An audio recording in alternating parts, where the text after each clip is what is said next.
প্রিয় মৎস্য খামারি ভাই বন্ধুগণ, আসসালামু আলাইকুম। তো আশা করি সকলেই ভালো আছেন। তো বরাবরের মতো আবারও একটি নতুন ভিডিও নিয়ে আপনাদের মাঝে চলে আসলাম। তো আপনারা ভিডিওর স্ক্রিনে যে মাছগুলো লক্ষ্য করতে পারছেন, এগুলো মাছ হলো গিয়ে কালীবাউস মাছের পোনা।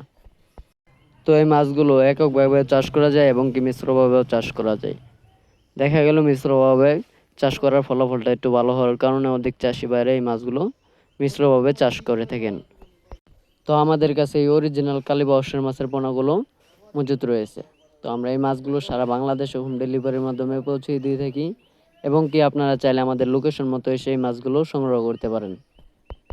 তো আজকে আলোচনা করব এই কালীবাউস মাছগুলো কিভাবে চাষ করবেন। এই কালীবাউস মাছগুলো চাষ করার ক্ষেত্রে আপনাদের প্রথমেই যে কাজটা করতে হবে এটা হলো গিয়ে পুকুর প্রস্তুতি। আপনারা যদি সঠিক মতো পুকুর প্রস্তুত না করতে পারেন তাহলে এই কালীবাউস মাছগুলো চাষ করে লাভবান হতে পারবেন না। তো আপনারা এই কালীবাউস মাছগুলো চাষ করার ক্ষেত্রে প্রথমে আপনাদের যে কাজটি করতে হবে, পুকুরে যত ময়লা আবর্জনা রয়েছে ওইগুলো পরিষ্কার করে নিতে হবে। আর দ্বিতীয়ত যে বিষয়টা, এটা হলো পুকুরে যত যদি বেশি কাদামাটি হয়ে থাকে তাহলে কিছু কাদামাটি কমিয়ে নিতে হবে।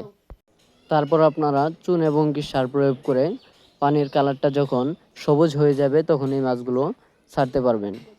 এই মাছ চাষ করার ক্ষেত্রে যদি পুকুরে প্রচুর প্লান্টন থেকে থাকে তাহলে আরও ভালো হয়, কারণ এই মাছগুলো সব ধরনের খাবারই খেয়ে থাকে এবং কি বিশেষ করে পুকুরের নিচের যে খাবারগুলো রয়েছে এই মাছগুলো কিন্তু অধিকাংশই ওই খাবারগুলোই খেয়ে থাকে। তার ফলে এই মাছগুলোর খাবার খুব অল্প হওয়ার কারণে এই মাছগুলো অনেকের কাছেই প্রিয় হয়ে থাকে।